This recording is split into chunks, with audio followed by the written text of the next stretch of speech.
Le Mali est aujourd'hui le troisième pays producteur d'or en Afrique. En moyenne, la production industrielle est d'environ 50 tonnes annuelles. Les réserves d'or du pays sont estimées à 900 tonnes. Le site de Kodiéran Ouassoulor est l'une des 10 mines opérationnelles du pays, située à 300 km de la capitale Bamako, dans la région de Sikasso, région frontalière de la Guinée, de la Côte d'Ivoire et du Burkina Faso. Elle est aujourd'hui en phase de reprise de ses opérations. Sa singularité, 75% de l'exploitation minière est nationale. Inaugurée par le président Amadou Toumani Touré en 2012, la société a connu des complications du fait de la crise politico-militaire de 2012. Si les activités minières n'ont pas été impactées directement, elles l'ont été par la difficulté à attirer des investisseurs ou simplement des experts dans un contexte de crise et d'insécurité. Depuis novembre 2016, la mine est entrée en phase de commissioning. La zone 5 est actuellement en activité, alors qu'au démarrage, tout le minerai était traité sans distinction, ce qui a contribué à un retard de production. La méthode relève désormais du selective mining. La zone a été délimitée pour indiquer la teneur en minerai. Les zones rouges contiennent entre 5 et 10 grammes d'or par mètre cube de minerai. Les zones délimitées en jaune entre 3 et 5, ce qui est en vert est marginal et stérile. Le minerai de classe A est acheminé à l'usine.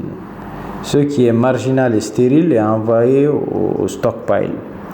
La zone a une teneur moyenne de plus de 2 grammes sur l'ensemble, avec des endroits plus riches allant jusqu'à 100, voire 200, voire 600 grammes.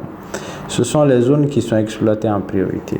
La zone 1 s'étend sur à peu près 800 mètres de long, sur à peu près 40 mètres de large. Et juste à l'est de la zone 1, la zone 4 et la zone 3 qui sont collées. Et justement, les tests que nous avons faits, c'est ce que vous voyez ici comme début de carrière. Là, la tranchée, la grande là-bas, c'était pour la zone 4 et 3. Et ici, c'était pour la zone 1. Ça, c'est les tests qu'on a fait en 2007, et en 2012 et 2013. Donc, on a refait encore d'autres travaux ici. Depuis, jusqu'à maintenant, on est à environ 150 000 mètres de sondage. Donc la géologie est bien confinée maintenant. Et nous sommes en train de préparer le plan de minage pour cette zone-là. Et on a déjà déboisé. Avant, c'était des grands arbres qu'il y avait partout ici. On a déjà déboisé tout ça. Et maintenant, dès qu'on va avancer un peu plus dans la zone 5, nous allons commencer à prendre la grande carrière simultanément jusqu'à ce qu'on épuise d'abord la zone 5 et après on continuera avec ici parce qu'il y a beaucoup plus de volume de minerais, 56 millions de tonnes de minerais ici à prendre et avec un volume, un poids d'or qui est beaucoup plus impressionnant que la zone 5. Tous les sondages ont été faits pour permettre de faire ce selective mining. Et là on a pris une partie, la carrière va continuer par là. Des investissements considérables ont été réalisés avec la construction d'une usine, d'une piste d'atterrissage, d'une cité minière, des équipements miniers roulants et environ 150 000 mètres de sondage minier pour confiner la géologie à la carrière. Ouassoulor a également beaucoup investi dans les forages d'eau. Une trentaine de puits d'un débit allant jusqu'à 200 mètres cubes par heure ont été installés tous les 50 mètres. Le site a la chance de se trouver sur des réserves d'eau importantes. Fin 2016, le total des investissements portés au bilan représentait près de 100 milliards de francs CFA, ceci malgré un abandon de créances de 93 milliards de francs CFA en vertu de la procédure de règlement préventif. La station d'épuration, quant à elle, permet de pomper à part dans des réserves d'eau propres qui sera traitée de façon à pouvoir approvisionner l'ensemble du site et les communautés avoisinantes en eau potable. Ça, c'est le trop-plein d'eau propre qui vient ici. Le trop-plein, il passe par là. Et ça, le trop de procédé est pompé par là pour aller à l'usine. Les objectifs de traitement sont de 11 000 tonnes de minerais par jour, soit au total 2,5 millions d'onces d'or, qui peuvent s'extraire à un coût d'extraction faible de l'ordre de $350 l'once. Les prévisions, après la phase de commissioning, on rentre dans une phase de production où notre objectif, notre forecast est de 200 000 onces d'or par an. Environ 200 000 onces d'or par an. Donc c'est en incluant la zone 5 et la carrière principale. Donc pour quelques années, on peut aller à ces rythmes-là. Mais il est possible qu'entre temps, on augmente les capacités de production. Selon nos études, ce site est similaire à celui d'Ashanti au Ghana. Là-bas, l'exploitation a duré 105 ans et nous croyons que nous sommes sur le même chemin. Chacun sait cela. Les empires passés des Samori et Kankou Moussa ont tous exploité cette zone. Alors qu'une refonte du code minier est en cours pour le courant de l'année 2017, le gouvernement s'interroge sur les manières d'inciter les sociétés minières à maximiser leur contribution au développement des communautés environnantes.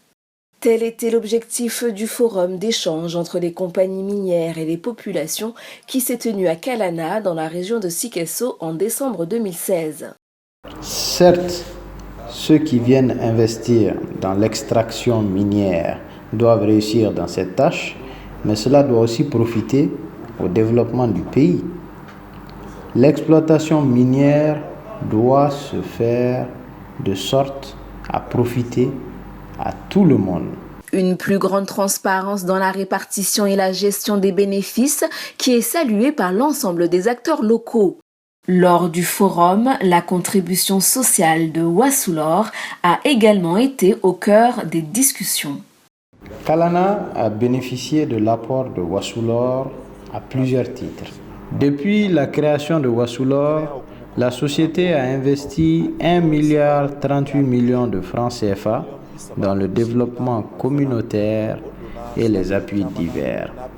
La société a aménagé des routes, construit le pont de Fabula et une retenue d'eau pour le développement de l'agriculture et de l'élevage dans la zone.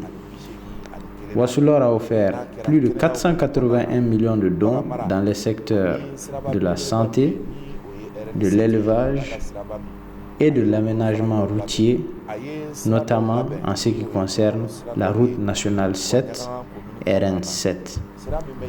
La société a fait réparer les voies d'accès à beaucoup de villages, ainsi que celles reliant la route de Yanfolila à la commune de Kalana. Nous, depuis le début, nous avons toujours dit que la mine doit être intégrée dans son environnement naturel. Et intégrer une mine dans son environnement naturel, c'est faire en sorte qu'avant la mine, pendant la période de la mine et l'après-mine soit une période de prospérité et de bien-être pour les communautés riveraines. Donc il ne faut pas seulement venir s'occuper de ces activités et laisser les gens dans la pauvreté à côté. Donc bien avant qu'on soit à ce stade de démarrage de la production, nous avons beaucoup contribué à la diminution de la souffrance de nos frères et sœurs qui nous entourent ici.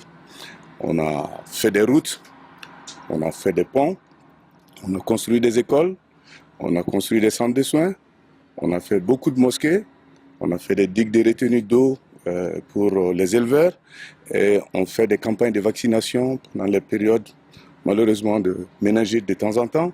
Donc on essaie d'être le plus proche possible des communautés parce qu'il ne sert à rien de brasser des milliards quand à côté vous avez des gens qui n'arrivent même pas à manger 3 fois par jour. Donc nous avons toujours été dans cette optique de rapprocher la mine des communautés riveraines et de participer même à la formation des ouvriers non qualifiés qui sont dans la région.